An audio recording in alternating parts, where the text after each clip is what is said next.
but you asked about Department of Education. So Yeah. the Department of Education, let's go to why it was created in the first place. Here's the thing with some of these agencies is they were created with often understandable intentions, but they should have been a task force rather than an agency. A task force folds up and moves on when it's completed its purpose. This was created in the post-desegregation era, immediately after desegregation and the civil rights movement, to make sure that Southern states were not siphoning money from predominantly black school areas, districts to white school districts. And that was, in some measure, at least happening in certain areas. So that's why the Department of Education was created. I would never create a bureaucracy to solve this problem because you know where that road ends. But at least say what you will, that was the intention of having created it. What it then became iteratively was, okay, that's not happening anymore, but the bureaucracy still has to live on. And any institution that continues to exist after it has achieved success ends up becoming a rot of itself. It's what happened to the UN. It's what happened to, I think, NATO. But we can talk about each of these. It's what happened to the Department of Education. We'll get there. And so what happens with the Department of Education is they then start to focus on, okay, but how do we ensure equality in other ways? It's not just the funds. How are we going to ensure equality in other ways? That's where a lot of the affirmative action and the racial quota systems and what became the modern DEI agenda and anti-racism says there are certain things that you have to adopt as a school. We have an $80 billion budget. About 10% of public school budgets come from the Department of Education. It's 10% of most local schools. Their budget comes from a grant from the Department of Education. But the U.S. Department of Education says you don't get that money unless you teach or adopt X, Y, or Z. A lot of those include hiring quotas, race, gender, et cetera, increasingly with respect to gender and sexual identity as well. Actually, there's some schools in the Midwest that wanted to teach archery or hunting. They say actually you don't get that money if that is part of your curriculum.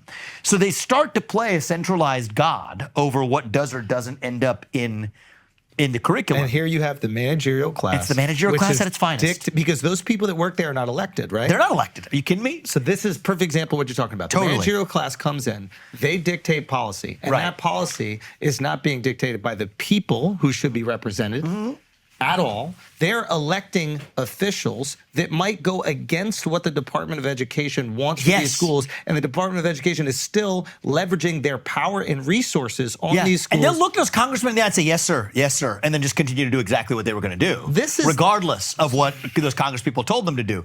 And so what I say is that $80 billion, instead just give that back directly to the states and to the people. Listen, this is put it in the pockets of parents, right?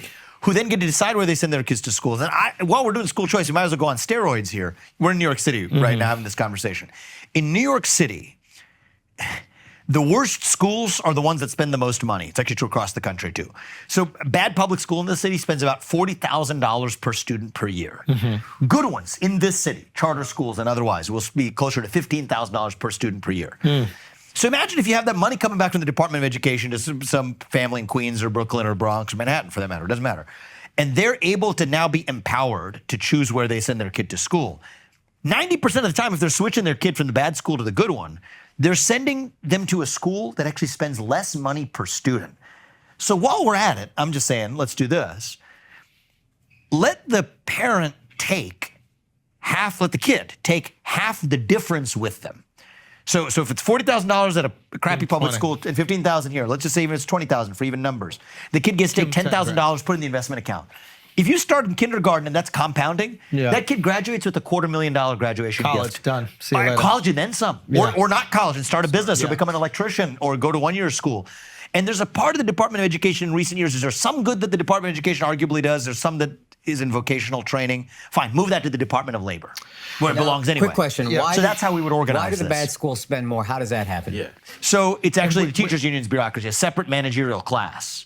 Within the managerial class. It's like a separate. I mean, it's one horizontal managerial class. And this is a verifiable factor. This is like the the teachers' unions. The verifiable fact is the thing. Schools with unionized teachers actually have demonstrably poorer results at a demonstrably higher cost. But that's not a function of the union. That's a function of like what schools those. Yeah, there's a lot. So when you're saying demonstrable, I'm just going to give you the facts that are going on. But I believe there's a causal role here, where swimming in that level of money breeds excess. So leave the teachers' unions or et cetera out of it. Yeah. But swimming in that amount of money without accountability, that money's not tied to the performance they deliver or anything else. It's just what's coming on from on high via the state. In this case, the state of New York.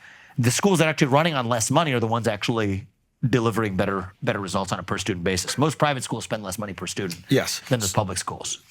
You take these elite, ultra elite New York schools out of because they skew the averages based on how expensive they are, but that's a distortion because people have a lot of expendable income here and they're bilking billionaires who don't care about a $60,000 versus $40,000 tuition. But across the country, broadly also, speaking, there's scarcity with those schools. So So that's a little bit of an anomaly here in New York City, but across the board, 90% of the time, if you're switching your kid from a bad school to a better one, you're switching to a school that spends less money per student on a per student basis.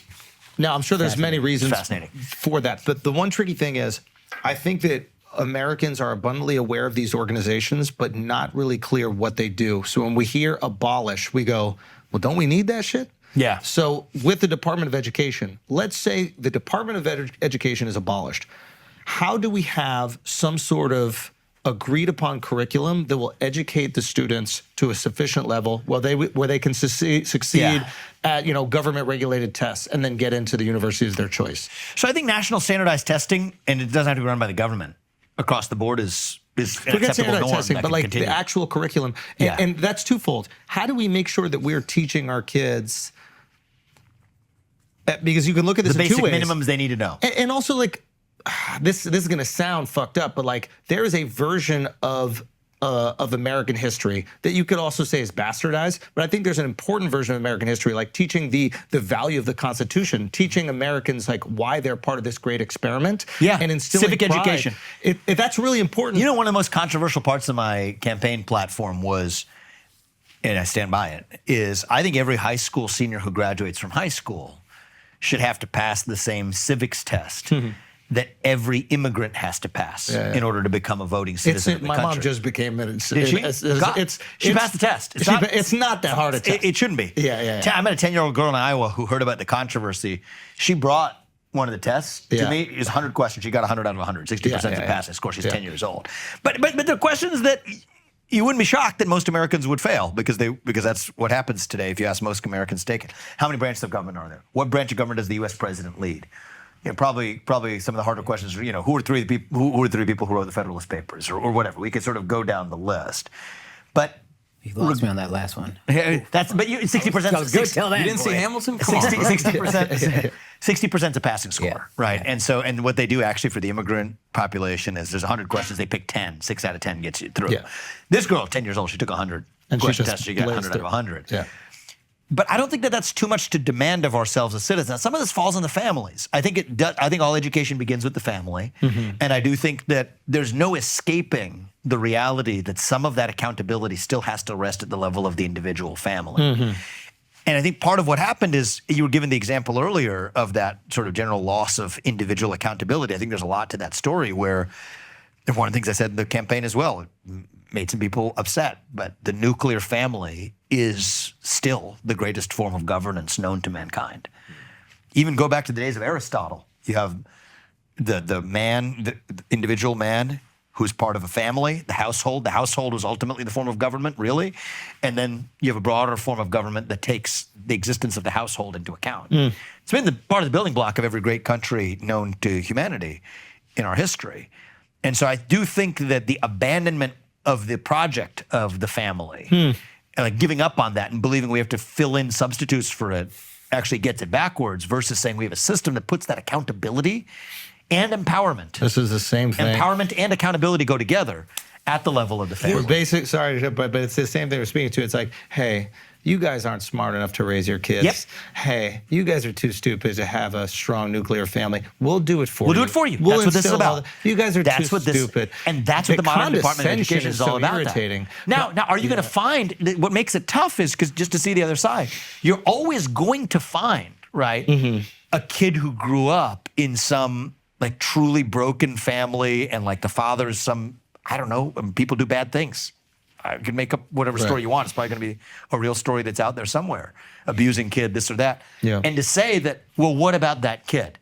And so I think we got to really understand what makes the argument for the managerial class compelling is that there will always be that failure of individual accountability. But I would still rather, but this is what the American Revolution was again fought for, is to say that and remember when I told you this even, but 20 minutes ago, we were talking about this. for better or for worse, we the people still and that's create a government that's that accountable is a to us. Tough argument to sell, man, because now you're talking about a kid that grew up in a broken family. That kid's got hope. And I'm raising the hard case on purpose because we got to at least understand exactly what that best argument is. And so my view is, after that, find the minimally invasive solution that solves for actually the worst cases that need to be dealt with, rather than a permanent bureaucracy that's a superset that assumes that to be the norm. Do you have that solution in mind? So for that particular case, a lot of those are going to be legal violations under existing law anyway. Like if I use the case of somebody's abuse, like that's a guy breaking the law as it exists. Should we have a foster care system that itself is debureaucratized? Yes. Actually, most adoption and foster care systems are themselves suffering from the existence of a managerial class that has caused those to be less effective than they are today, too. And so we can keep playing this forward. But as a person who's the advocate and the staunchest advocate for my debureaucratization view there is, I also want to be the first to acknowledge that there will always be, because it's not honest otherwise, there will always be some possibility of a trade-off. And you want to minimize that to the fullest extent possible.